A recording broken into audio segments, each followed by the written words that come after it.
के लिए फार्म नहीं छोड़ेगा। उसी रात जोश एलिस को मैसेज भेजने की कोशिश करता है, लेकिन मोबाइल पर भी कोई सिग्नल नहीं मिलता। इस बीच आयरिस अपने पति को जोश के साथ उसके व्यवहार के लिए डांटती है और याद दिलाती है कि उसने वादा किया था कि वह जोश के साथ बुरा व्यवहार नहीं करेगा। अगली सुबह फ्रांसिस एक बुरे सपने से जागता है। सपने में उसे अपने बचपन की यादें दिखाई देती हैं, जब उसके पिता उसे सजा के तौर पर बेसमेंट में बंद कर देते थे। इसके अलावा वह आयरिस से भी नाराज है, क्योंकि उसने सालों पहले एक अफेयर किया था और जोश उसी का नतीजा है। जोश को यह पता नहीं है कि वह फ्रांसिस का असली बेटा नहीं है, लेकिन वह महसूस करता है कि उसके पिता उससे अलग व्यवहार करते हैं, जबकि लुकास को ज्यादा प्यार करते हैं। आयरिस अपने पति को आखिरकार फार्म छोड़कर पहाड़ों की ओर चलने के लिए मना लेती है।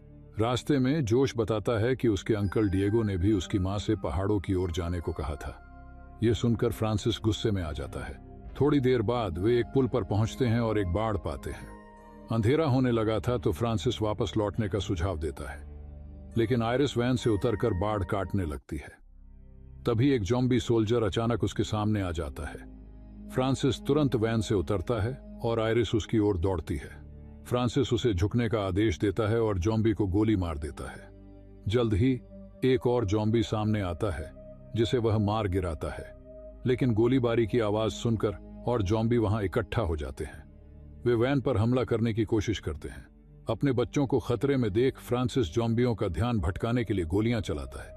जब उसकी गोलियां खत्म हो जाती हैं तो वह एक ग्रेनेड उठाता है जो सोल्जर की लाश के पास पड़ा था।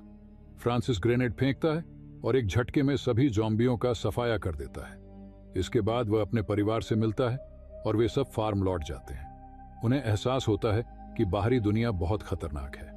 2 हफ्ते बाद फ्रांसिस वैन लेने के लिए पुल पर वापस जाता है और पाता है कि वह अभी भी चल रही है, लेकिन वह परिवार को फार्म पर रोकने के लिए झूठ बोलता है कि वैन खराब हो गई है। उस दिन फ्रांसिस जनरेटर ठीक करता है और उनके घर में फिर से बिजली आ जाती है। परिवार एयर कंडीशनिंग और संगीत का आनंद लेता है। बच्चों के साथ डांस करने के बाद फ्रांसिस अपनी शादी की रिकॉर्डिंग देखने के लिए टीवी चालू करता है, लेकिन आयरिस उसके साथ बैठने की बजाय अपने कमरे में चली जाती है। अगली सुबह फ्रांसिस अपनी पत्नी से माफी मांगता है। वह चाहता है कि वे अपनी शादी को दोबारा बनाएं और एक खुशहाल परिवार के रूप में आगे बढ़े। आयरिस उसकी ईमानदारी देखकर सहमत हो जाती है। जब परिवार नाश्ते के लिए इकट्ठा होता है, फ्रांसिस चिकन कॉप में अंडे लेने जाता है। वहां उसे एक जंगली कुत्ता मिलता है। जब वह उसे भगाने की कोशिश करता है तो कुत्ता उसे काट लेता है। आयरिस, जो एक नर्स है, फ्रांसिस के हाथ की पट्टी करती है और उसे